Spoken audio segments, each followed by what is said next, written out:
You notice how every time I talk, your lips always seem to move? Well, that's something that can't be helped. I guess not. No. Hi. Hi! My name is Zeke Monster, as most of you know, and my name is Zach, as some of you may know. He does more videos than I do online. Yeah, that's true. Recently, in the past couple months, we've been getting into a lot of different stories here. Yeah, true stories. That's what we like. Yep. And this one that we came across not too long ago, it's a true story about a fake news story. True story about a fake news story? Yep, that's correct. Wow. Oh, what's it called? Okay. Well, this story here is called, let me just hold it up here. The Nantucket Sea Monster. Wow, looks really fascinating. You know, I once knew a man from Nantucket. I don't think we need to hear about that. Okay. And it was written by Darcy Pattison. Yeah, and the pictures are illustrated by Peter Willis. Wow, looks so good already. Look at that cover there. Yeah, show it to them again. Okay. Yeah, see here? It's a story about a sea monster that was found on the island of Nantucket. But it turns out it may not have been a sea monster after all. Kind of hard to fathom. Yeah, it is kind of weird. Okay, so let's get ourselves comfortable. And what do you say we start doing this? Okay, sounds good. All right. Are you going to read with just one hand? Well, I have to. Okay. August 7th, 1937 was a warm Saturday on Nantucket Island, just off the coast of Cape Cod, Massachusetts. Whew. That's a nice looking beach there. Yeah, it is beautiful. Oh, wow. Across the island, people opened the weekly edition of the Enquirer and Mirror newspaper and spread it out. There in the middle of the front page was a startling headline. You want to read the headline? Oh, yeah, sure. A sea monster! Bill Manville says he saw one off Nantucket. Insists he was not dreaming. Hopes it appears again to verify his story. Wow, talk about crazy. Yeah, I know. All right, let's keep going. All right, yeah, I want to hear the rest of this. Okay. People read the incredible story from fisherman Bill Manville. On Wednesday, August 4th, he'd been out in his boat looking for bluefish, as it was about the time they showed up. After hours with no luck, he discovered the reason for the missing fish. Well, what was it? Was it Jaws? Was it the shark? No. It wasn't it. Oh. He saw a terrible-looking head rise 15 to 20 feet above the water. It wasn't a whale, he insisted. I saw the thing with my own eyes about 9:30 this morning. The newspaper story ended. Now we are waiting to hear from someone else who saw it.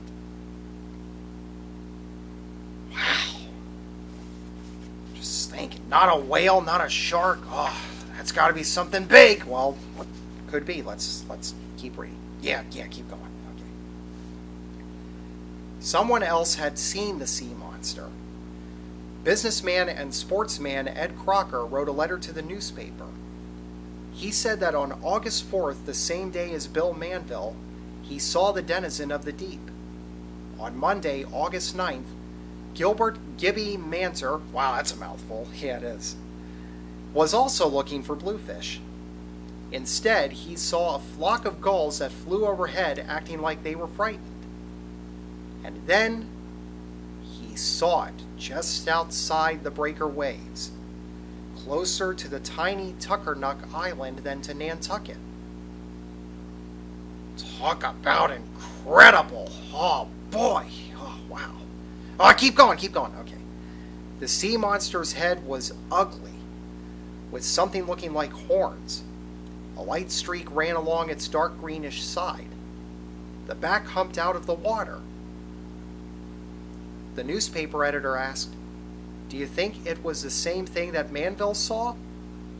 "I guess it was the same creature, all right," Gibby said. Oh boy, this is getting pretty intense. So it is, yeah. The story was gaining credibility. After all, the newspaper printed the story, so it had to be true. more and more people believed the impossible. A sea monster was hovering around their island. And they were scared. Well, who can blame them? Nobody could. Ed and Gibby decided to investigate together. On Tuesday, August 10th, they were walking along Nantucket Beach when they found something incredible. Well, what do you think it was? A surfboard? Or a body washed up on the beach? Oh, I don't know. Let's go. It was footprints. That's it? Footprints? Well, hold on. Excited, they called the newspaper, who sent photographers. The footprints appeared to be from a web-footed animal. They measured about 66 inches long by 45 feet wide. And I thought Shaquille O'Neal had big feet. Wow. Oh, boy. You're really enjoying this, aren't you? Oh man, it's kind of hard to believe this stuff. Well, let's keep going and see what happens. Oh, yeah, keep reading. Okay. A second set of footprints was reported near Smith's Point and was soon photographed. It was reported that these were the first photographs ever made of a sea monster's tracks. Oh, I'll bet. The newspaper editor telegraphed scientists in Boston and New York for help in identifying the monster. Can send picture for inspection if desired. If the footprints were that big, how big was the monster itself? I don't even want to put that thought in my head right now. Just keep reading. Okay, all right. Later on August 10th, the word spread as friends talked to friends. The sea monster had been captured. They caught him? Yep, they caught him. Let's keep going. Okay. People flooded the docks to see it. Captain Balfour Yerxa came in. Instead of the sea monster, he had caught 3 big sand sharks. The sea monster was still out there, somewhere. Everyone had something to say about the sea monster. It's a killer! Just a whale. It's just a bunch of porpoises at play. It's just wreckage.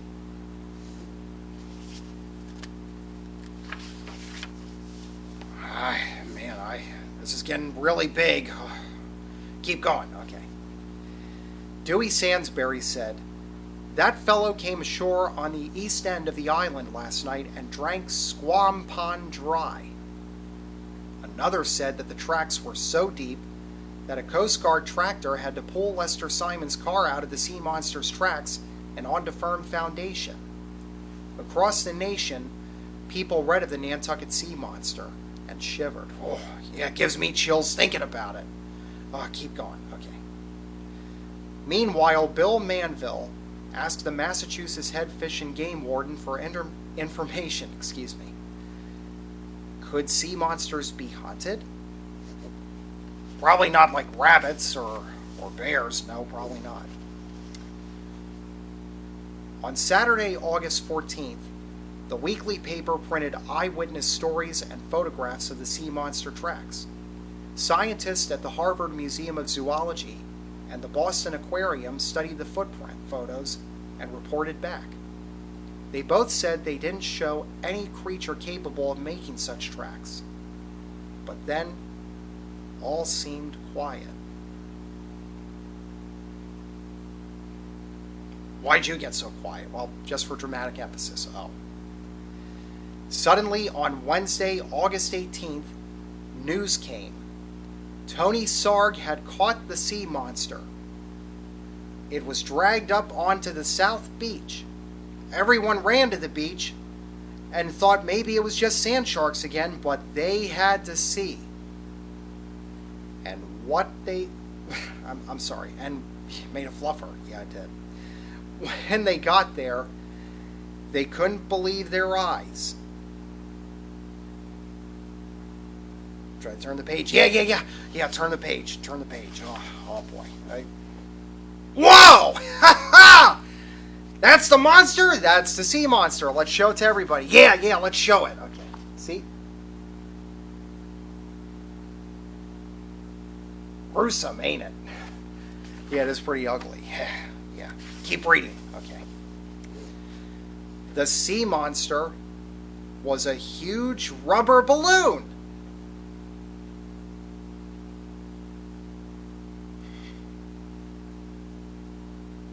Wait a minute, it was a balloon? Yep. Just a balloon? Well, that's what the book says. That's a disappointment. Well, you thought it would be real? Yeah, kinda. No, it's fake. Okay. Keep reading. Yep, I'll go ahead. It was made by Tony Sarg, the famous puppeteer and owner of the local curiosity shop. Since 1928, he had designed the massive balloons that flew over the Macy's Thanksgiving Day Parade. The 135-foot monster was one of Sarg's balloons. The whole thing had all been a big publicity stunt. Well, I'm sure that got a lot of attention. Oh, it probably did. The August 21st issue of the Enquirer and Mirror explained the elaborate hoax. Sarg, along with Macy's officials, decided to put on a publicity stunt. You just can't read those words right, can you? Now, come on, it's easy to make mistakes. Yeah, I guess so. They would float the balloon near a beach and create a stir. They talked with the newspaper's editor and other newsmen on the island and off the island. All the newsmen agreed to go along. Perth News, which created newsreels, sent cameraman on August 16th to film the sea monster. The newspaper said, as a result, Nantucket was mentioned in favorable news stories from Cape Cod to California. The actual cash value of the space obtained is difficult to estimate, but will run into many thousands of dollars. R.H. Macy and Company of New York City, the newspaper said, did not attempt to commercialize or try to make money from the event. They were only mentioned because Mr. Sarg had created their balloons. The newspaper story concluded, to date, actually, do you want to read this? Yeah, I'll read that. To date, no one has reported the suffering from the results of this publicity stunt. How was that? That was very good. Okay. The Nantucket Sea Monster was seen by millions and flew in the 1937 Macy's Thanksgiving Day Parade. Yep, and there's a picture of the monster in the parade. Yep, let's show it to them. See? Yeah, he's really flying high. He sure is. But you know, there's a little problem I have with this story. Yeah, well, what's that? I mean, it was all a fake news story and it was just a publicity stunt, but was it really appropriate to do something like that? Well, you know, there's actually something in the book here that discusses that. Let's take a look. Okay. Let's see here. He's actually right-handed, folks. Yeah, that's true. Freedom of the press is guaranteed in the First Amendment of the U.S. Constitution. From the beginnings of the United States, statesmen understood that a free press was important. Reporters could study and report about what the government was doing. It means that politicians can't do whatever they want because they might get caught. Instead, they must follow the law like everyone else. In other words, no one is above the law. That's exactly right, yep. Thomas Jefferson, the third U.S. president and the author of the Declaration of Independence, put it like this: where the press is free and every man is able to read, all is safe. However, when the press is free to print what it likes, sometimes it will print things that are false. Some laws make sure the press doesn't write slander. Slander means you write a lie about someone. Yeah, and lying's not much of a good thing, though, is it? Nope, it's really not. Otherwise, newspapers can print what they like. Thomas Jefferson also wrote, "Nothing can now be believed which is seen in a newspaper." From the beginning of the United States, free press had printed both truth and lies.